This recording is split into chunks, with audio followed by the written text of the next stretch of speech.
The views and opinions expressed on any program are those of the producers and/or the persons appearing on the program, and do not necessarily reflect the views and opinions of FRC Media, Bristol Community College, or the City of Fall River.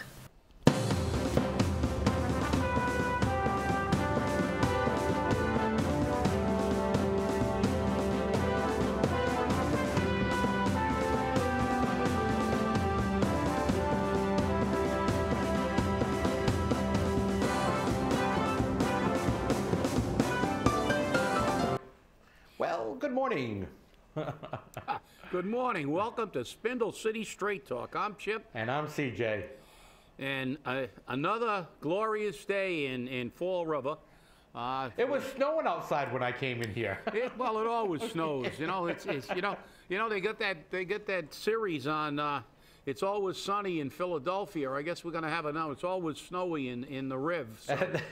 But yeah, we've got the snow removal. We had the city council ordinance meeting last night. So again, we never run out of material here. So the ordinance went through 5-0, I hear, for the new position, and also another position has been named that already exists, and there were some strong advocates for that position, I hear, and you know, again, we have to determine whether this is business as usual or if we're going to get any change in government. I don't know. It seems we're putting the cart before the horse. We're putting more and more people on the payroll, and I haven't seen any definitive reorganization. I don't mean that, oh, we've eliminated some lawyers and we've eliminated this position, that, but those are temporary. I want to see a restructuring. Maybe it's just me, but you know, these positions are like bad pennies. They always come back to haunt you. And you know, I don't believe in this. Well, you know, we didn't hire 2 lawyers, and we're going to have we're going to have a smaller law department. Well, we didn't have a big law department to begin with. We may have had an inefficient law department. We may have had an overpaid law department, but we didn't have a large law department. So I'm not sure if I'm understanding what's going on. I'm trying to look at this thing objectively, and when I hear city councilors say, you know, you have to give the mayor, a new mayor, some latitude. You have to, you know, give him what he wants. Well, this is how we got to where we are. Every new mayor gets what he wants at first, which is normally jobs for his friends, and that creates more and more jobs because, like the bad pennies, those jobs very rarely disappear. I agree, Chip, and you know, I just thought it very funny that last night it looked like Mayor Sutter was on something. He kept bouncing from chair to chair to chair, and I was like, you know, he's got ants in his pants or something. I had a conversation before the show with an individual who turned around and said, well, you know, that comes from being a lawyer. He always wants to make eye contact with everyone.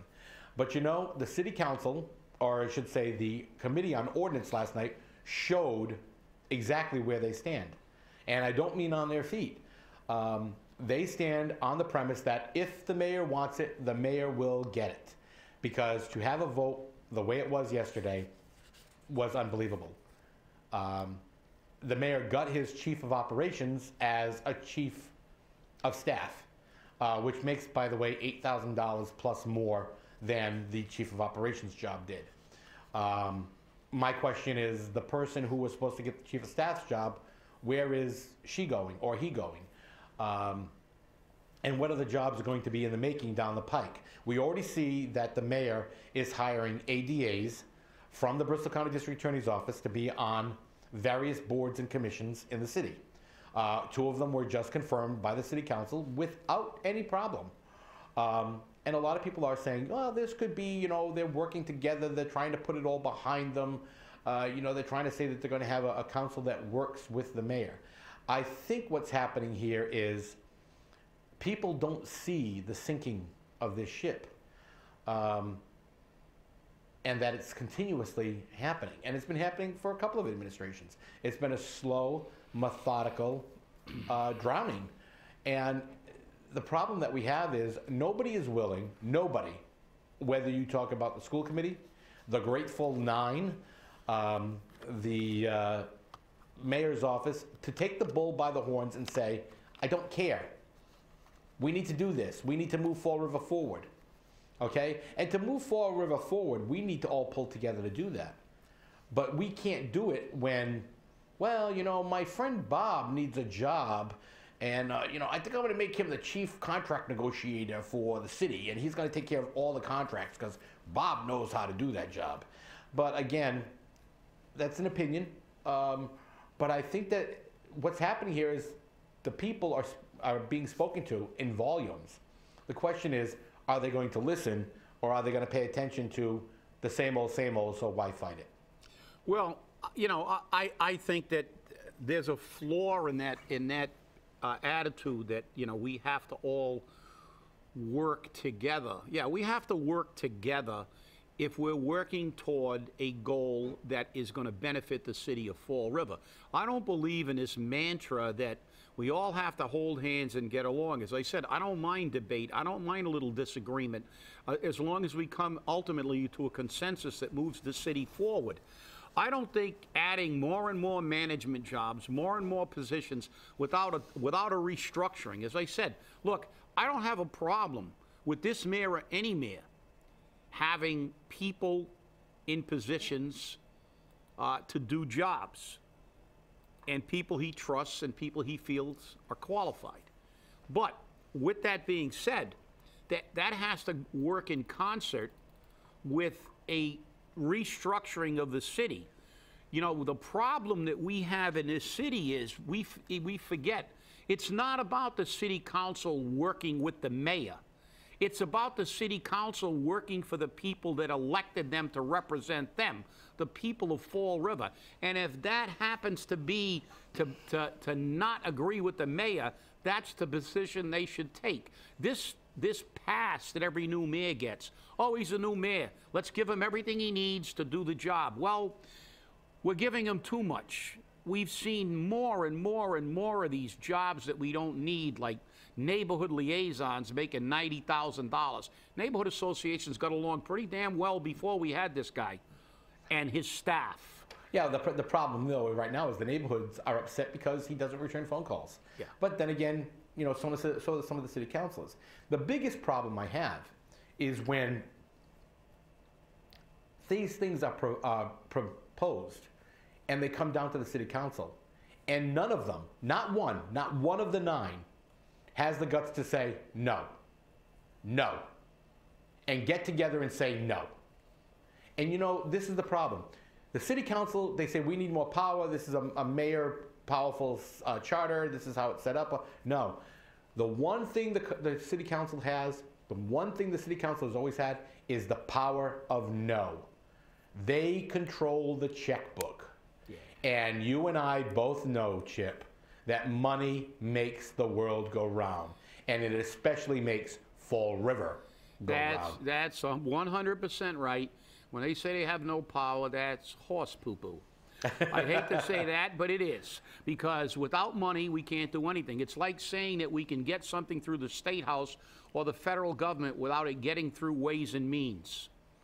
If you don't have the money, I don't care what you say you're going to do, you're not going to get it. So the council they do have that ultimate say because they fund everything.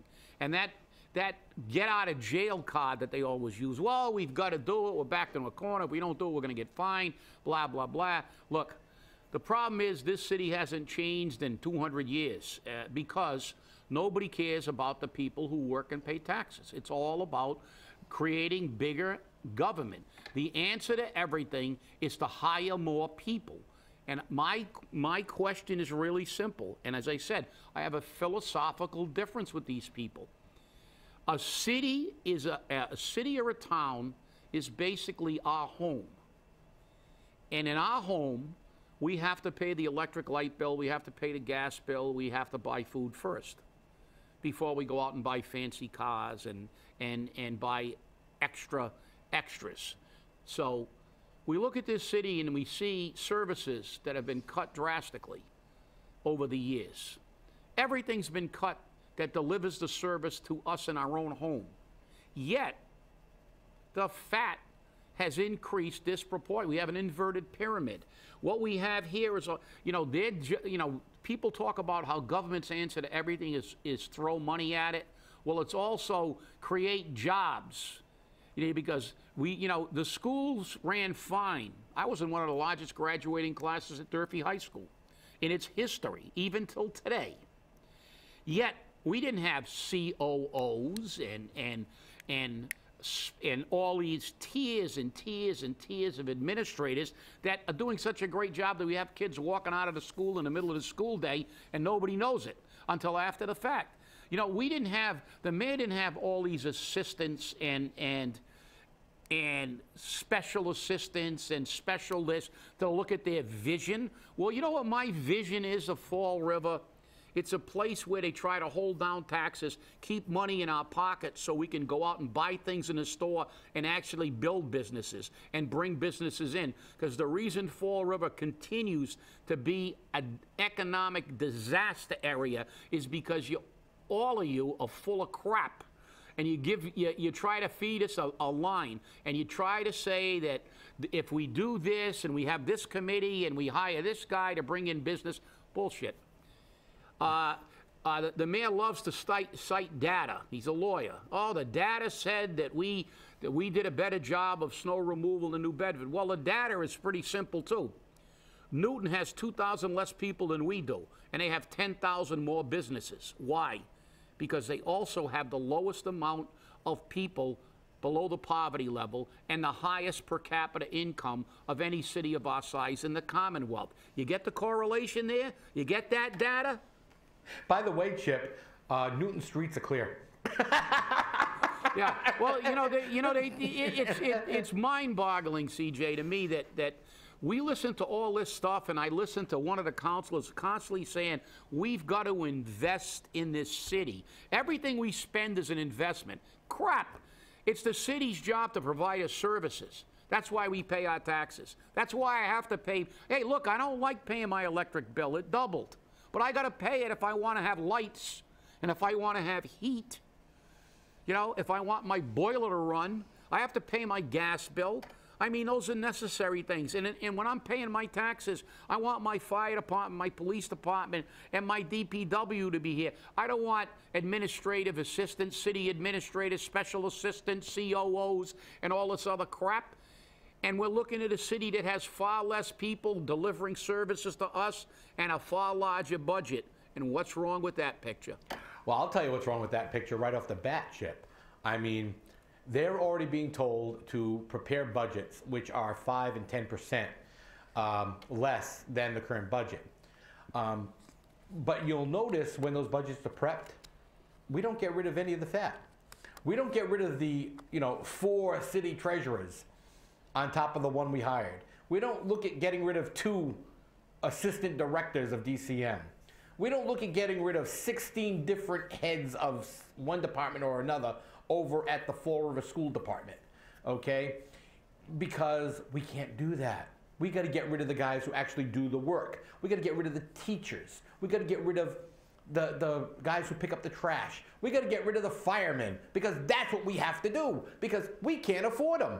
No, we can't afford the 14 tiers of bull on top of all of it. And the people of Fall River have to pay for that.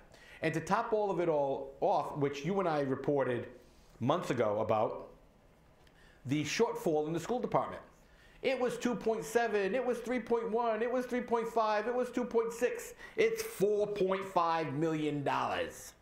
Okay? And still climbing, it seems. So where do we get that money? Because we had already said that we were going to pay it with the free cash. By the way, free cash just means that we overtaxed you and you're not getting it back. But we're going to pay for it with the free cash, which isn't even that amount of money. So again, we got to carry that money over into the next fiscal year. Oh wait, we can't do that. The law says we can't do that. So how are they going to do it? How are they going to fit 180 days of school into a school year, which they don't have it because they can't add an hour on. They can't add a day on, okay? And they can't get the vacations to be washed away because number one is next Monday, starts next Monday, and number 2, collective bargaining units aren't going to agree to do away with this spring vacation. But again, that's all costing us money. We don't care. So we're at 4.5 million. Let's see how much higher we can get it. Because remember, we haven't even dealt with this fiscal year's shortfall. So again, headache on top of headache. Welcome to Fall River. Well, you mean an erroneous figure from our treasurer? What a surprise. Yeah, that's never happened before, No, has never, it? never. But look, you know, the reality is really simple. They're going to ask the people who work for the city for pay cuts or take layoffs, and they're going to create new jobs and high-paying jobs. And guess what? I heard the comment was made that the people shouldn't be looking so closely at every little thing. Well, I disagree. I think we should be looking very closely at everything that's done, because that's one of the problems. The problem is this is unacceptable right now. You know, Mayor Flanagan was thrown out because he disregarded the city and its people. And now we expected some changes, and that change should have started by streamlining government, and it hasn't been done. The reality is there's something very unique.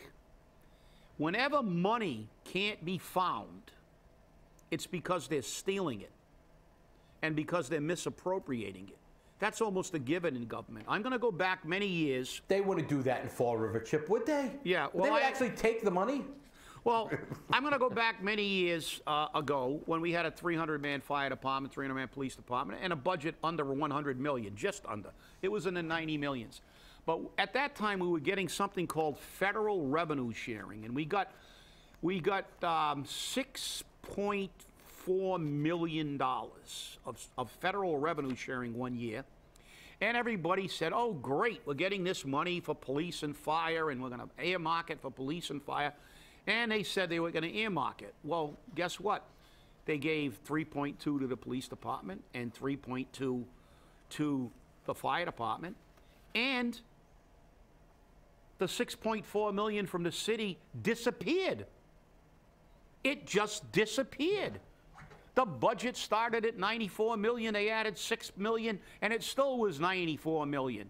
And I asked the question, where's the money? If you took the revenue sharing out, if you took city money out and replaced it with federal money, where did you spend the other 6 million? And you know what the answer was? We don't know. We don't know.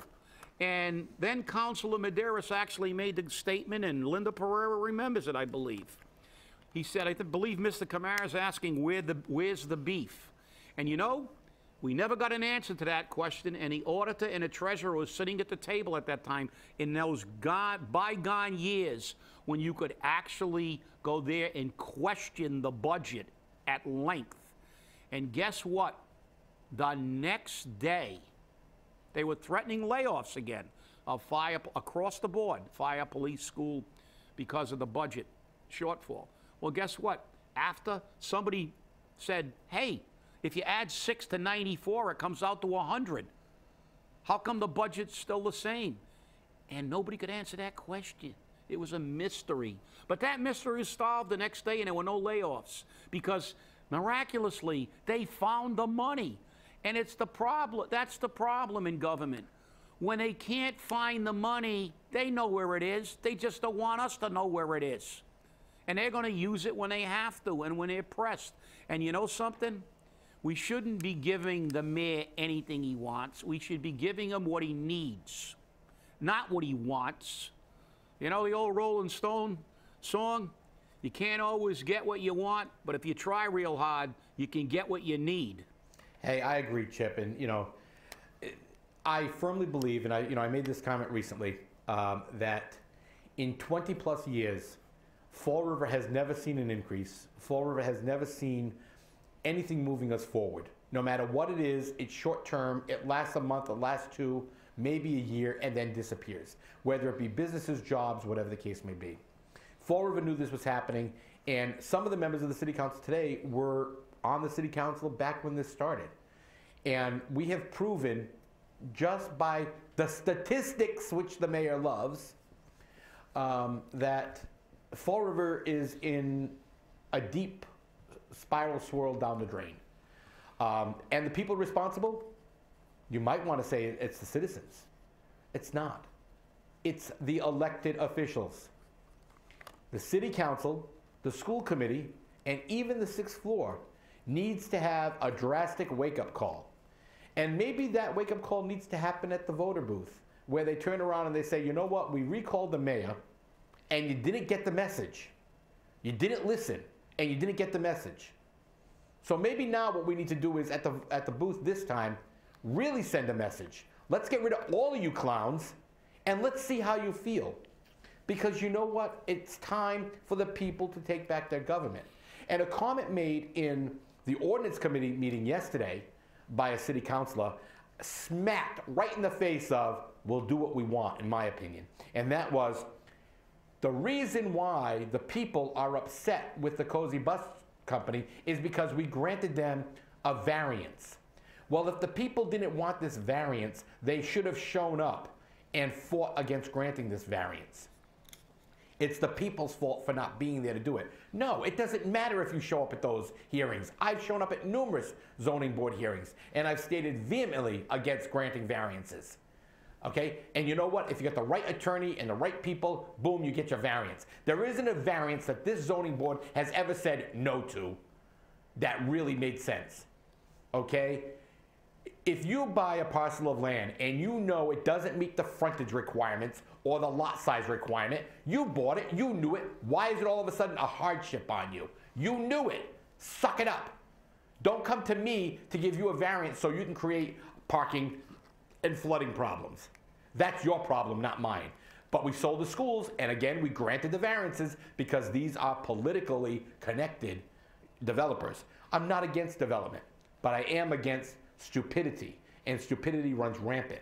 And for any city councilor to turn around and say, it's the people's fault, you don't deserve to be in your seat, okay? And for any city councilor to run around and support the mayor vehemently, even to go against their own grain and the things that they fought for, like residency requirements, says to me, how much of a backbone do you have? I don't know, Chip. Maybe it's just me being upset. Well, yeah, I think it's justifiable in many cases, and everybody can have their own opinion. But what I see, and I don't think anybody can refute, is over the last decade or two, what we've seen is a gradual reduction of the people who do the work in this city. We have a fire department that's virtually, it's understaffed. We have a police department with less men than we had, 20 years ago when we had a lot more people in the city. We see less and less people providing the services, and what we see is more and more management, more and more of these fancy title jobs: chief operating officer, special assistant to the special assistant, assistant to the special assistant to the special assistant, unpaid intern to all of them. All we've done is create this tremendous bureaucracy, and this is how we fix everything. Hire somebody else to do it. Well, I disagree. And I think that the next election should be like the Gong Show. If they haven't done their job and you think they don't have the priorities that you have, which is 4 treasurers at $80,000 that aren't even in the budget, where's the investigation? Gong out. Gone. Everybody out. Where's the investigation? If you don't support an investigation, if you don't streamline government, 4 people at $80,000, 2 of whom are directly related to people who are in government, that's 4 firefighters, or 2 police officers and 2 firefighters. That's another person picking up trash, not supervising the pickup of trash. This city is upside down. We are overmanaged and underserviced. And next November, if they haven't paid attention, let's give them fair warning. They will be held accountable, and they will get the hook. Yeah, well, I'm hoping that the people of Fall River don't get bought off by a chow mein sandwich or a ham and bean dinner, because we already know that those machinations are already in effect. and that truly is one of the big problems. It's the truth. I mean, I've been a political activist for a long time. I know how politics are in Fall River. You cater in an election year to the people who will vote but don't pay taxes. And that's what they do. They cater to the people who vote but don't pay taxes. They cater to the seniors. They cater to all those people that are just kind of like on the outskirts. All right? They're not property owners. They're not any of that, because on the property owners and the people who pay the taxes, they can't cater to them with a chow mein sandwich. You and I both know that. You got to cater to them with TIFs and tax breaks and zoning variances, and that's how you get them to get their employees and their people to make sure that they vote for you. And this is how it's done. It's dirty politics, which is legal politics.